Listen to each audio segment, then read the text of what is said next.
So when I've drawn the GIT over here, we can focus on the parietal or the oxyntic cells. And we know that the parietal or the oxyntic cells were responsible for the production of HCl, and they were also responsible for the production of, do you remember that boyfriend, college boyfriend? Yes, it was the intrinsic factor. Okay, let me just draw him here. And he was very important in guiding Madam Vitamin B12 into a destination, which was the terminal part of the ileum where Madam B12 was being absorbed.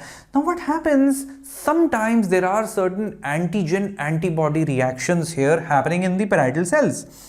They sometimes, in certain conditions, they represent certain antigens here, and these antigens are considered foreign by your own body itself, resulting in an autoimmune destruction. So this happens generally with HLA, A2, A3, B7, and is also associated in people who have an A blood group. Okay, so these are your human leukocyte antigens, HLA areas, which develop in certain areas. Especially they can develop in the parietal cells, and there can be destruction of the parietal or the oxyntic cells.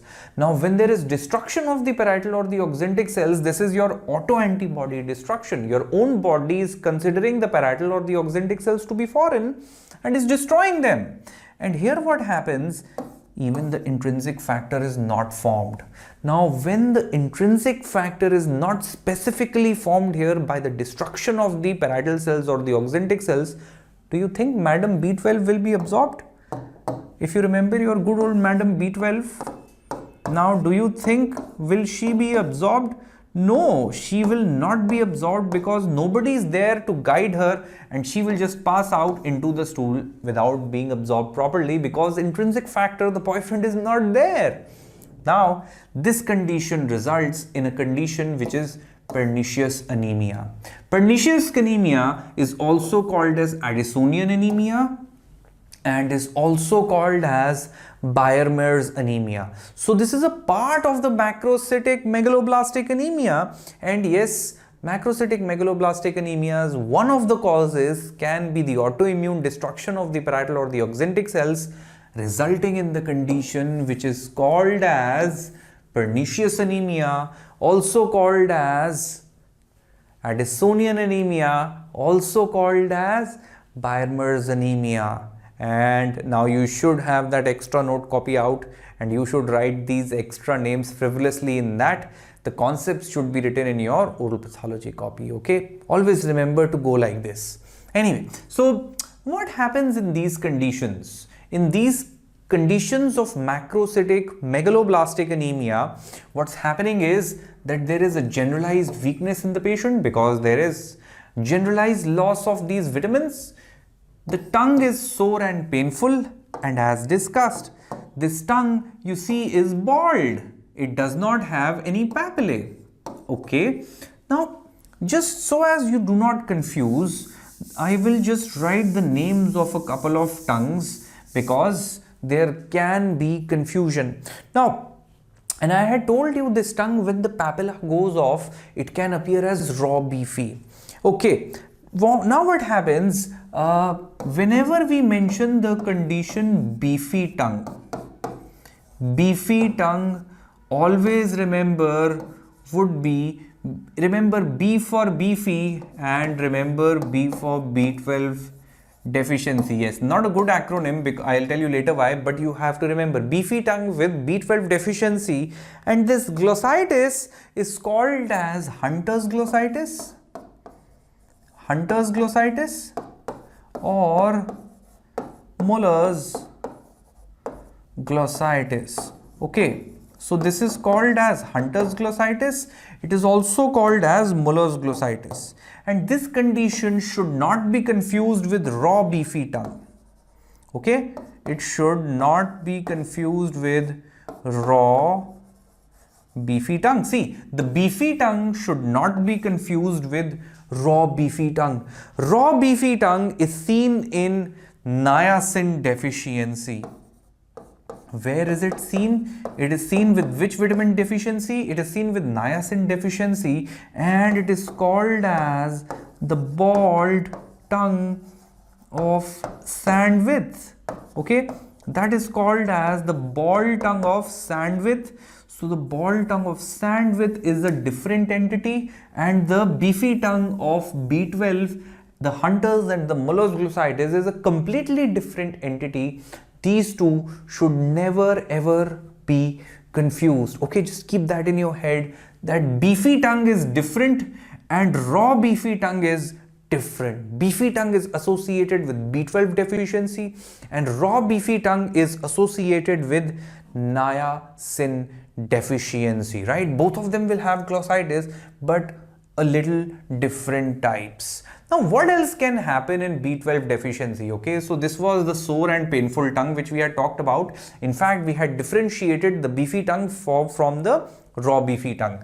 Next, what we are doing is, what else is characteristically seen here? Characteristically seen is the numbing and the tinginess of the extremities.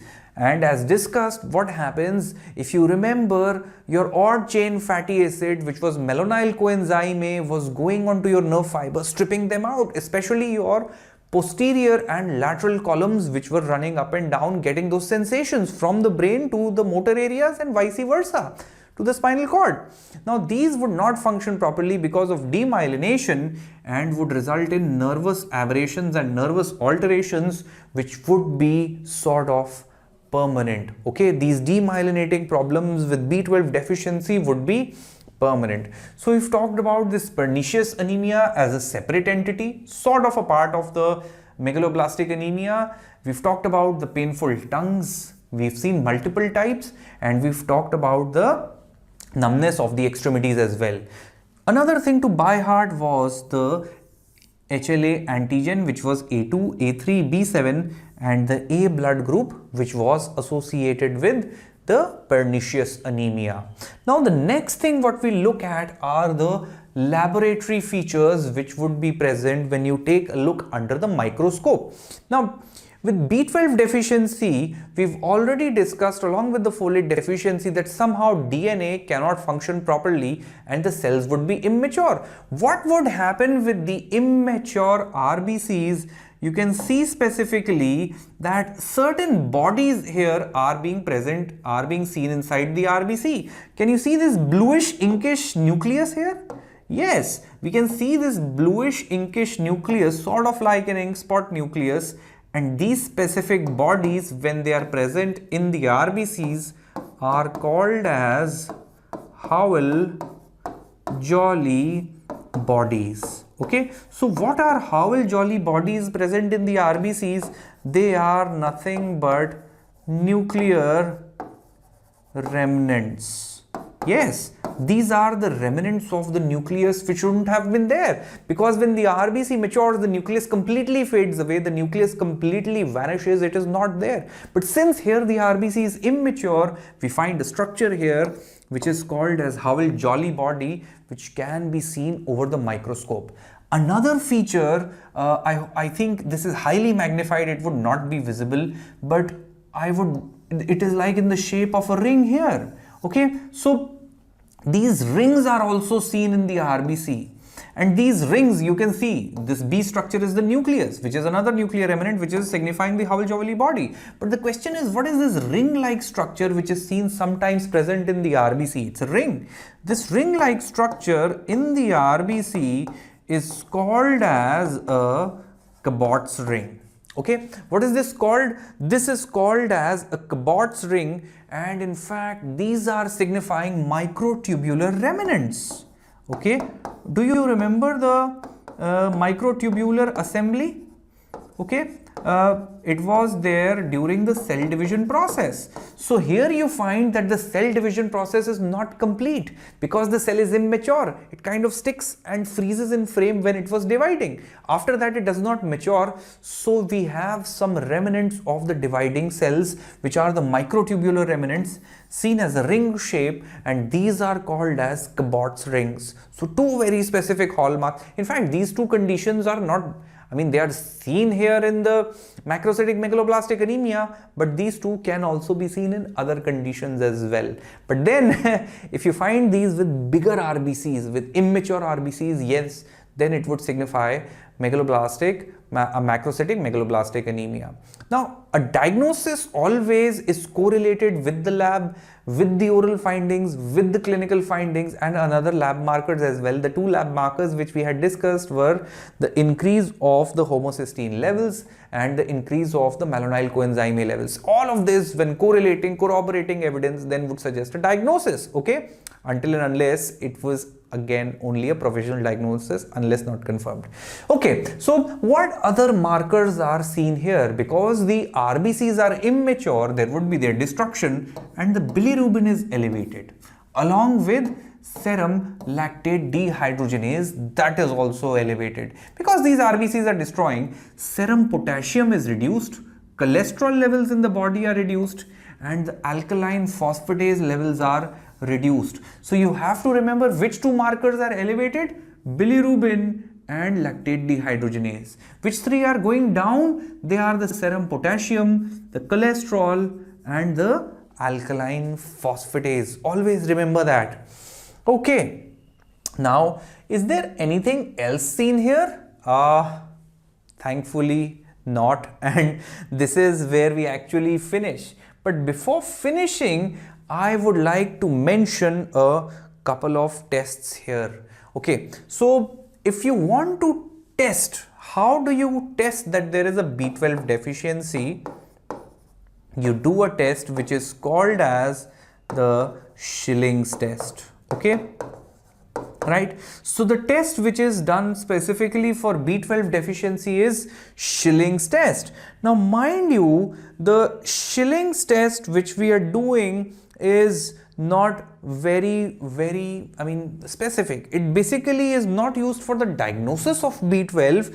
It is done to distinguish the different causes because of there is a B12 deficiency. Causes, that means, is there a problem with the eating of B12, or is there a problem with the absorption of B12, or is there a problem with your intrinsic factor production, right? That is also not being produced. So there are multiple factors due to which B12 deficiency is there.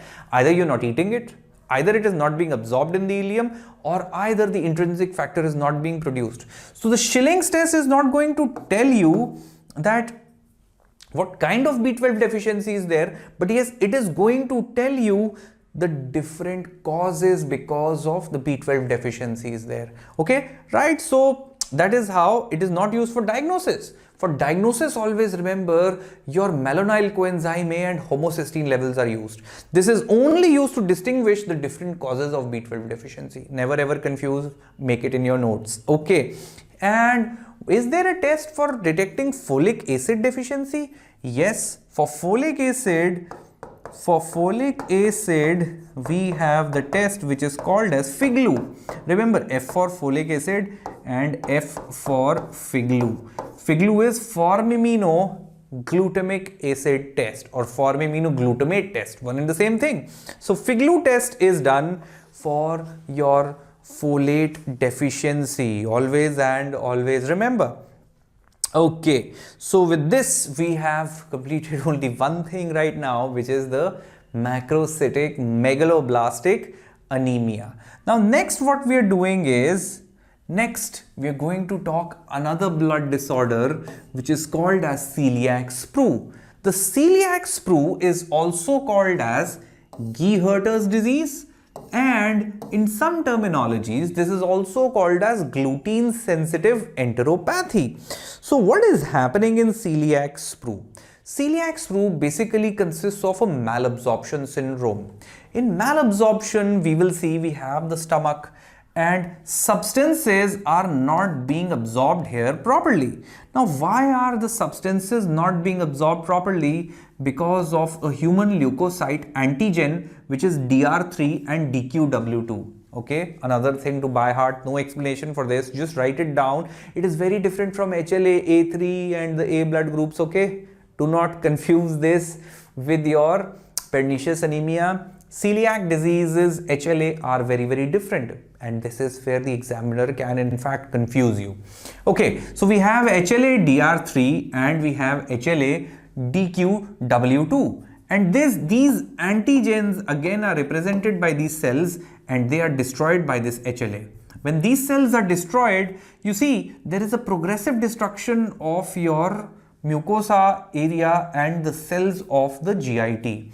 So when there is destruction of the cells, who will do the absorption? Absorption cannot happen, and this would all ultimately go down into the stool. Okay, so this is how it happens in celiac sprue. What happens that this is a malabsorption syndrome, and it even results in very less absorption of fat. All the fat results in greasy stool. Okay, greasy stool. This fat is also not absorbed in the stool, not absorbed in the intestine, resulting in a greasy stool, and this greasy stool is called as idiopathic steatoria. Okay, steatoria. Steat is fat and urea is the presence of this in your stool. Steatoria, just like diarrhea, that way it is steatoria. Okay, idiopathic, because we do not know the exact cause. Yes, one of the causes can be the antigen antibody reaction which is happening here, which is the HLA-DR3-DQW2.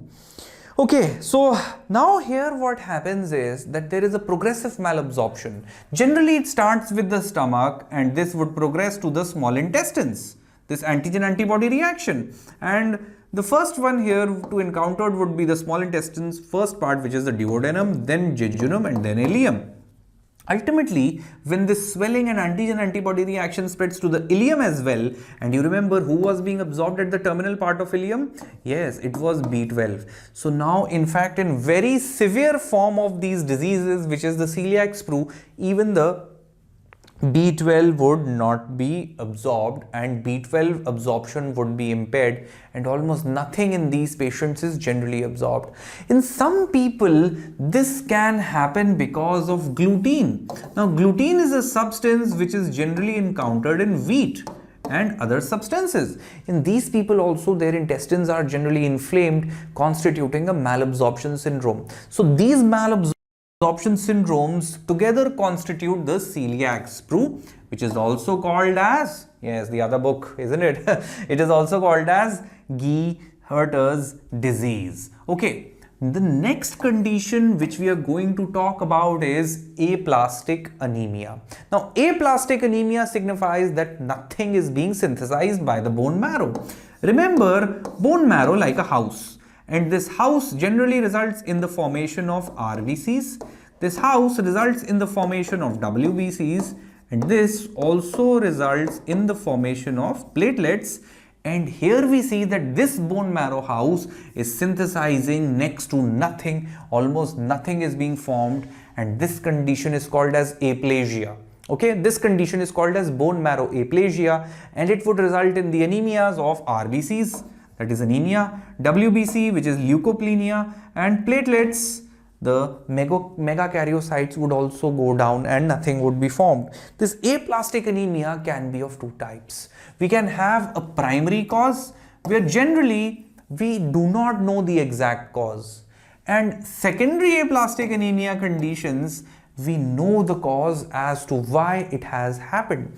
But sometimes we see that in certain patients, primary aplastic anemia can also be found in young adults, and this is associated with a congenital syndrome, and this congenital syndrome is called as Fanconi's anemia. Okay, so when it is congenital, obviously the child would present a lot of more manifestations along with the aplastic anemia. What happens here? This is an autosomal recessive disorder. And why does this autosomal recessive disorder happen? What happens is, normally see what happens. This is the normal area. And normally you find that during your 24 hours which you spend throughout the day, there is some damage in your DNA. Okay, when there is damage in your DNA, there is some breakage in the DNA. Let's say there is one breakage here, and these breakages generally are rectified by your DNA itself, and your DNA is repaired. But then in certain abnormal situations like this disorder, which is Fanconi's, you can see that when the DNA is damaged, it stays damaged, and it does not repair itself on its own. When the DNA does not repair on its own, we are going to have certain congenital problems associated in this patient. In fact, one of the first tests which we can do in this patient is the testing of the abnormal breakage of the chromosomes which are not repairing itself. In fact, this test is called as the CBT, also called as the chromosomal breakage test. Okay, what is this called? CBT, chromosomal breakage test. So we can do this test, and in this patient, when we do this, we find multiple chromosomes which have broken down and they are not being spontaneously repaired. And in these patients, we have this problem. You can have strabismus, you can have lower set malformed ears, frequent infections can be there. In fact, in these patients, abnormal fingers can develop. Abnormal development of thumbs are very characteristic. In fact, certain pigmentations also develop. Fanconi's is said to be a basic triad of microcephaly, hypogenitalism, and olive brown pigmentation. Microcephaly, right? What is microcephaly? Micro is small and cephaly is skull. So in these patients, what happens? Smaller size skulls generally are seen. Then you have hypogenitalism. The genitals are not formed properly, they are smaller, right? So we have hypogenitalism, and in some patients we have olive brown pigmentation, right? We have olive brown pigmentation. These are the three triad along with aplastic anemia, and this whole problem is called as Fanconi's anemia, isn't it? What is this called? This whole problem is called as Fanconi's anemia. Now, see, I had told you the cause here could be unknown, and in unknown we had one more syndrome here associated, which was Fanconi's. And I told you in secondary aplastic anemia, we actually know the cause in these patients. So in these patients, what happens? It can be in secondary conditions. It could be due to various drugs or various chemicals or radiation which the patient encounters. Certain drugs the patient can encounter, and this can result in your let's say temporary malfunction of the bone marrow. Certain chemicals, right? In fact, we've studied in radiology as well that bone marrow is rapidly dividing, and radiation, when it hits on the bone marrow, obviously it is going to suppress all the cells or the structures which are forming. Radiation temporarily reduces the bone marrow function as well, but at least we know the cause. So with these conditions, we would know certain drugs which would do this, certain chemicals, certain radiation, and when we know the cause, we say that it is because of a secondary cause, and we cause this we tell this condition to be secondary aplastic anemia. Okay, so we've seen primary aplastic anemia, and one of the feature syndromes here, which is Fanconi's, secondary aplastic anemia, and the main causes, which are the drugs, the chemicals, and the radiation which are associated here. Now, is there a criteria to detect aplastic anemia? Yes, there is a diagnostic criteria here, because we'll find if we do a test fewer than 500 granulocytes per microliter. What are granulocytes? These are your basic specific WBCs. If we encounter fewer than 20,000 platelets per microliter, that's a big problem. And here we see even the platelets are under functioning. And we also find less than 20,000 reticulocytes per microliter. That means even the even what happens, nothing is being formed here in the bone marrow. Even the reticulocytes are reduced. In fact, in these patients, obviously we will have anemia, right? Because the RBCs are not being formed, platelets are not being formed. So these patients can develop bleeding tendencies, like thrombocytopenias. And here, because even the WBCs are not being formed, so in these patients, certain infections can also take place, right? So out of these two criteria, out of these three criteria, if you fulfill two, then you call the condition as aplastic anemia, right? If you out of three you have two criteria which are fulfilling, yes, you say we have the condition which is aplastic anemia. Okay, now what we are seeing basically is we can do another test here in these patients, which is called as the tourniquet test. Okay, we can do another test here which is called as tourniquet test, and this tourniquet test is also called as Rumpel-Lead capillary fragility test. Rumpel-Lead capillary fragility test. Okay, so this is called as the Rumpel-Lead capillary fragility test, and you tie a tourniquet in these patients on the arm. And after, let's say, 5 minutes, when you let go, you find small petechiae which are pinpoint here at the site of pressure, and you say that the tourniquet test is positive. Okay, so out of, let's say, if the patient fulfills 2 out of 3 criteria which we had discussed above, and he or she has a positive tourniquet test, then we would say for sure that this patient is suffering from aplastic anemia. Yeah, wonderful. Okay, so next what we are going to do is we are going to talk about another disorder, very important blood disorder, which is thalassemia. And when we talk about thalassemia, we break the words thalassemia into thalas and emias. Thalas means disease of the seas, because originally where they encountered these disorders in the Mediterranean regions which were near the sea, Italy region and those regions which were connecting the European regions which were around the seas. They encountered it there. In olden times, they did not know how it happened, so they said maybe sea is responsible for it, and that is why they called it as the disease of the seas, which is thalas, and emias is the reduction in the cell counts, right? So this is how the name of the disease is there. Obviously, it's a misnomer, but then it has kind of stuck. Okay, so to understand this, we have to understand the synthesis of hemoglobin formation, and again, you need to go back to physiology to take a look at it. So briefly, if I'll explain the hemoglobin formation, we will take a look at the alpha and the beta chains which were being attached with the heme, resulting in the formation of globin. Okay, so we found that in embryos you had this hemoglobin which was being formed, which was zeta 2 and epsilon 2, which was called as Gowers. And then as you were maturing, you had the fetal hemoglobin.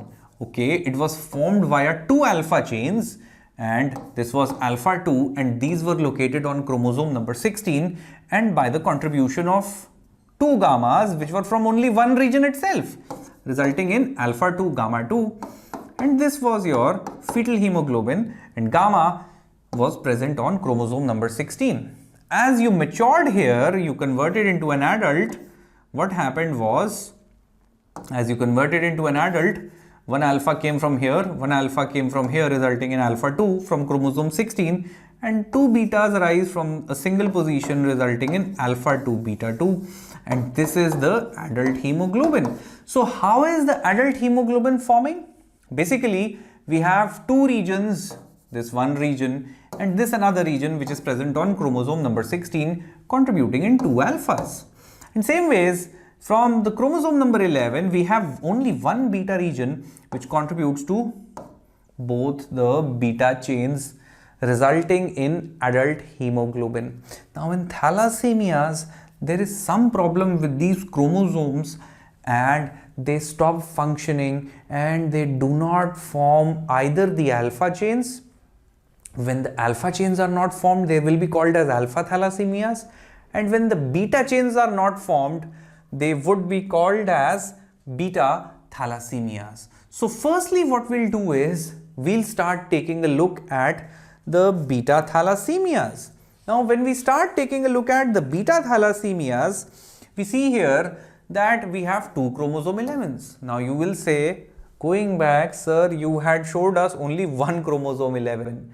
But then that was just to explain you. Do you have one chromosome 11? Or do you have two chromosomes 11? Obviously you have two, because one has been derived from maternal side and paternal side, and one has been derived from the maternal side from the mother. One from the father and one from the mother. Obviously you will have a pair of chromosomes. So same ways, on one chromosome we see we have a beta portion, we have a gamma, and we have a delta portion. Again, beta, gamma and delta. So you are actually having two chromosome 11s. Let's say one of them fails to work. One of them fails to work. Now in this condition, what is happening? That your another beta chromosome is completely working fine. This beta here is working completely fine. Only one of them has been defective here. One beta you see is completely working okay. This condition is called as beta thalassemia minor. Okay, what is this condition called? This condition is called as beta thalassemia minor. Now what happens in another problem can be arising when we have one chromosome which is not working, chromosome 11. We have the other one also which is not working now. So in this patient, when both the chromosomes which were forming the beta chains, this is one beta chain, let's say, and this is another beta chain, let's say, both of them are not working, then this condition is called as beta thalassemia major, isn't it? Because now no beta chains are going to be formed. When beta chains are not being formed by the body says, okay, what will I do? So it starts forming some gamma. It starts forming some alpha, and this starts combining with the alpha 2, resulting in the formation of alpha 2 gamma 2, which was fetal hemoglobin. So in these patients, fetal hemoglobin is increased, and in these patients your minor adult hemoglobin, which is HbA2, is also increased. Yes, in fact, now you see what is happening here. In these patients, we are finding that beta chains formed are less. We'll find plenty of alpha. We'll find plenty of alpha chains because there is no problem with chromosome 16. Alphas are being formed completely okay. In fact, we have an excess of alpha chains. And now you see in beta thalassemia minor, what is going to be happening? Some amount of beta is going to be produced because only one beta is not working. In beta thalassemia, what was happening? If you remember, let me just draw these chromosomes, which were chromosome number 11, and chromosome number 11 consisted of these beta regions. In beta thalassemia minor, only one area was not working. The other chromosome was working completely okay. Now when it was working completely okay, yes, beta chains were forming, but in a little less quantity. And who had taken their place? Gamma as well as delta. So in these patients, you will find you will have some amount of alpha 2 beta 2, which is adult hemoglobin forming. Yes, you will have some amount of adult hemoglobin, but in these people you will have some fetal hemoglobin also being formed. Fetal hemoglobin, which is alpha, because now gamma will also be compensating for the lesser formed beta chains. You will have alpha 2 gamma 2. So in these people, fetal hemoglobin is also forming, and here some amount of delta, which is the minor adult hemoglobin, would also start to form, and you will have alpha 2, and you are going to have delta 2 also, which is the minor adult hemoglobin. Okay, so in fact what we do here is we do a test here to detect the minor adult hemoglobin. Normally minor adult hemoglobin in a normal person is around 3% or less than 3%. When this goes greater than 3%, when this value goes greater than 3 to 3.5%, then we say, yes, there is something wrong, and in this person there might be a problem of beta thalassemia, maybe minor or maybe major. Now you see, one more thing is happening. Alpha chains, don't you think, would be present in excess because they are not being able to be counteracted by their beta counterparts. In fact, the hemoglobin generally forms in quarts. So you will have this alpha chain precipitate. The alpha chain forms into quart molecules. Hemoglobin is a quart molecule comprising of 2 alpha and 2 beta chains.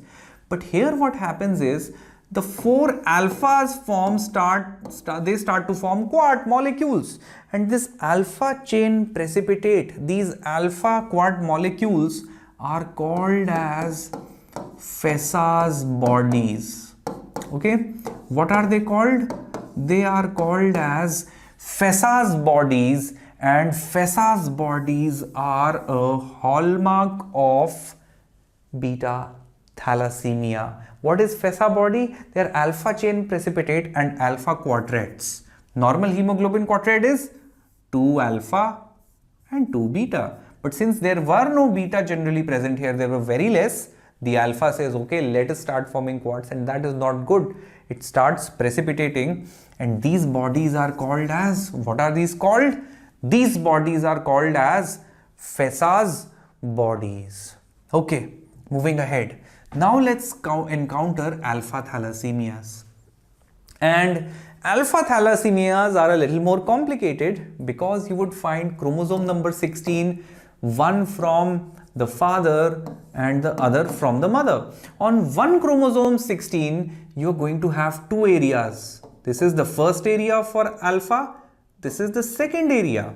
Okay, so only on one chromosome we had 2 areas. But in beta we had only 1 area on one chromosome. Here we are having 2 areas. Let's say on the other chromosome 16 derived from the mother, you have 2 more areas. So in total, how many areas do you have? In fact, here we have 4 areas. Okay, and now let's say this is whole piece of chromosome number 16, one from the father and one from mother. And let's say there is one chromosome which is one area only defective. Now you see in this person 1, 2, 3, and 3 out of the 4 areas, don't you think, are working normally? Obviously you find that 3 out of the 4 areas are working completely normally, and this condition is called as, what is this condition called? Do you know? This is called as a silent carrier. Okay, because he or she is silently carrying the problem, but it is not being reflected because 75% of the alpha chains are forming. Out of the 4, one of one chromosome and both the others of the other chromosome number 16 are completely forming. So this person is called as a silent carrier. He or she can transmit the problem, but generally will not reflect the problem. Okay, now in second condition, what we are going to find here is, let's say 2 chromosomes mutate and they are not forming anything. I mean, the 2 regions of the chromosome 16 mutate and they are not forming anything. On the other chromosome 16, they are completely okay and they are resulting in the formation of alpha chains. So in this patient, 50% of the chromosomes are working and 50% of the areas are not working. This condition is called as alpha thalassemia trait. What is this called? It is called as alpha thalassemia trait. Okay, now if both the mutations are present on the same chromosome, this is called as the cis mutation. Now sometimes what happens in another people, one mutation can be present on one chromosome and the other can be present on the other chromosome. So you see half of both the chromosomes are affected, and this is called as a transmutation. Getting it? So the mutations also in the trait can vary. They can be cis when one chromosome is completely defective and the other one is completely fine. And when the chromosome number 16, half maternal, half paternal are not effective, this mutation here is called as a transmutation. Okay.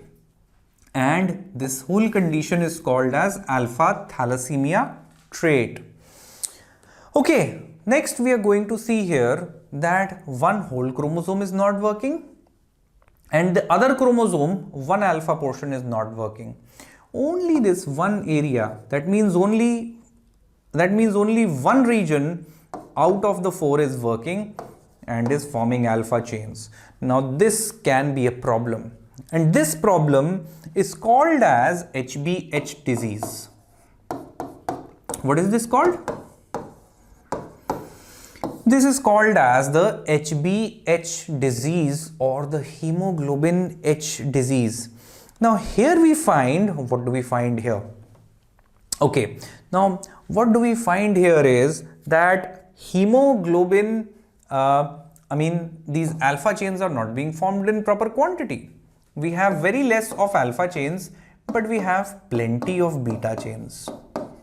We have plenty of beta chains, okay, right? So here what happens is we are going to form alpha 2, beta 2, yes, that is going to form.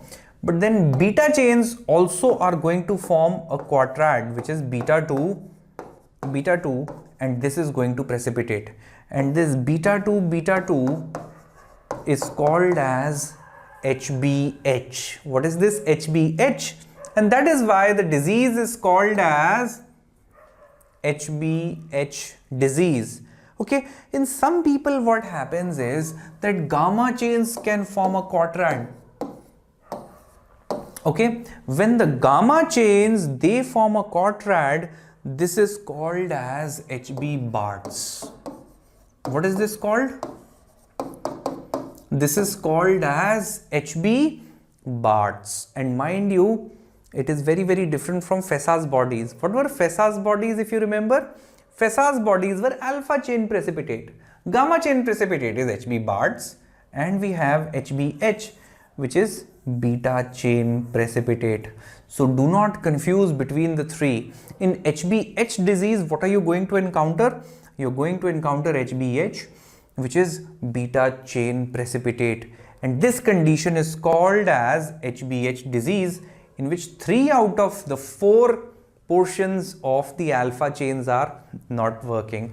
Now let's come to the most severe condition, which is in which all the 4 areas of both the chromosomes are not working. And now you see, first of all, which hemoglobin was formed? It was the embryonic hemoglobin. And how was it formed? It was, I'll just write here, it was zeta 2 and epsilon 2. Now the zeta would have been replaced by alpha, but here there is no alpha. So the embryo, when it is converting into the fetus, would die. In fact, you would have a stillborn fetus. Okay, a stillborn fetus present here. Now this condition is not compatible with life. The fetus will die, and this condition is called as, okay, what is this condition called? This is called as hydrops fetalis. Okay, hydrops fetalis, that means the fetus is dead. Fetus is not going to survive because there is no alpha chain here. Okay, but then this beta forms were compatible with life. Why beta forms were compatible with life? Because you had the beta substitutes. You could have the gamma substitute, you could have the delta substitute. For alpha there is no substitution. Okay, always remember that beta forms generally are compatible with life, but the alpha forms are not compatible with life, and that is a difficulty. Okay, now next what we'll do is we'll take a look at the clinical features here.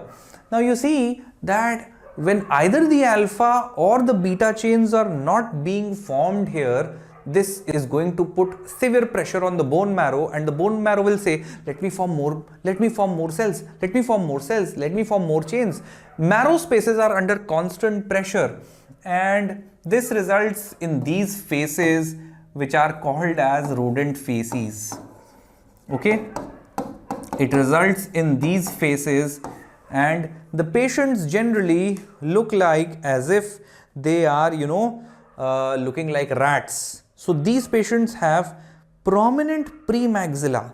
Okay, the premaxilla, these areas are going to be very prominent. Okay, and the nasal bridge is going to be depressed. You see the nasal bridge here?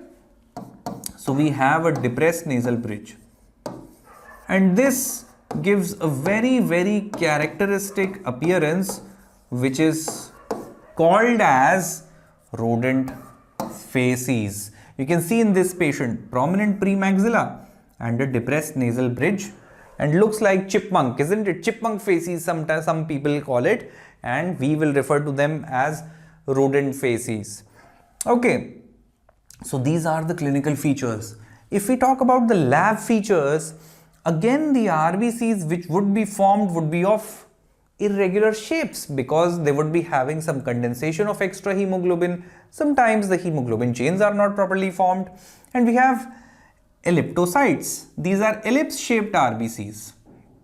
Or you can have schistocytes, another irregularly shaped RBCs. Another hallmark here are target cells. So in target cells, basically what do we see here? We see that these basically are like bullseye or target shaped. The hemoglobin material, the abnormal hemoglobin material along with their precipitates condenses in the center. And because of these precipitates, the RBCs sometimes can also appear like teardrop shaped cells. In fact, they can also appear like hypochromic as well. Why hypochromic? Because proper hemoglobin is not being formed, right? When proper hemoglobin is not being formed here, the cells would not have proper chromia, which is hemoglobin, and hypochromic, right? So this results in hypochromic anemia. Okay, and this anemia is microcytic hypochromic anemia. If you remember the conditions with Sita, you remember the T here of Sita? T was thalassemia, isn't it? So these conditions are of hypochromic microcytic anemia with these characteristic laboratory features found in the RBCs. Another thing here is that thalassemias are the most common hemoglobinopathies in the world. If we talk about any other hemoglobinopathy, this is the most commonest which is seen. Okay, as discussed, in certain patients, especially of the beta thalassemia, the HbA2 would be elevated. HbA2, you know what is this? This was alpha 2 and delta 2. So I had told you the normal level of HbA2 was approximately 2.5 to 3%. When it is greater than 3%, then you say that the HbA2 level is elevated. Okay, another thing which we were taking a look at here was the fetal hemoglobin level as well.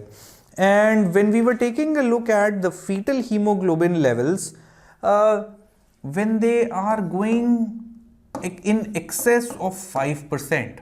And what is fetal hemoglobin? It is alpha 2 and gamma 2. Now when it goes in excess of 5%, then we see that even the HbF is elevated. Again, the HbA2 and the HbF increase can be mainly be a feature of beta thalassemias. Okay. And what is the screening test for thalassemias? Okay, the screening test for thalassemias is called as the Nestrov test. Okay, right? So Nestrov, okay, what does N stand for? Naked. E is for eye. Okay, S is the single. T is tube. R is red cell.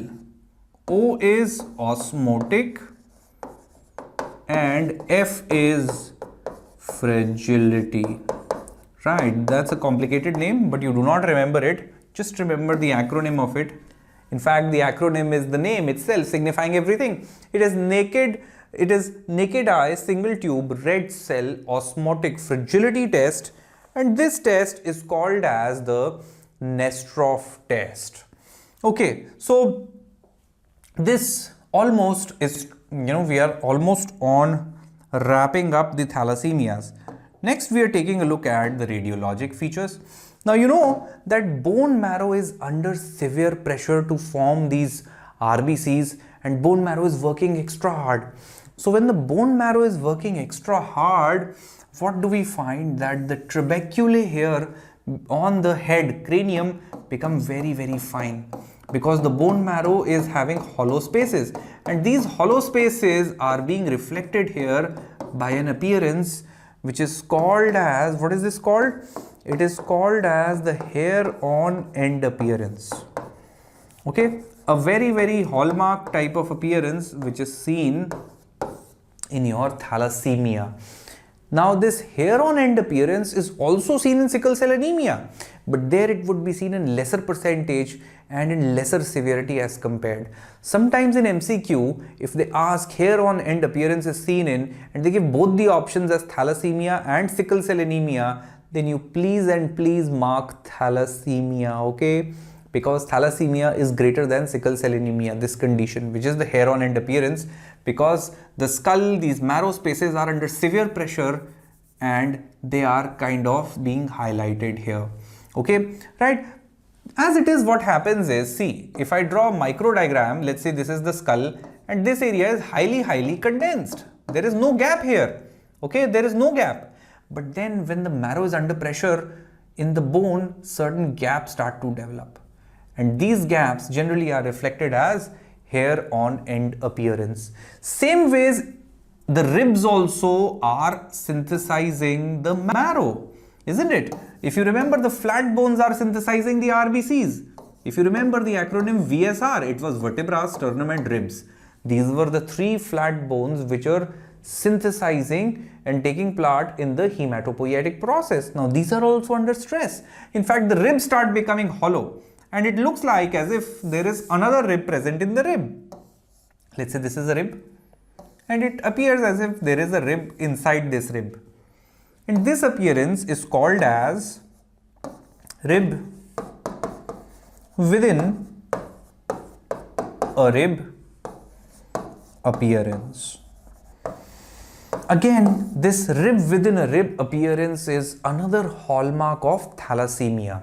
And radiologic feature 2 we have discussed here. The first is the hair on end appearance, and the second we've discussed is the rib within a rib appearance. Both of them are pathognomonic of thalassemias. Write them in your radiologic feature. So this wraps up thalassemias, and we are going to continue with blood slowly and steadily.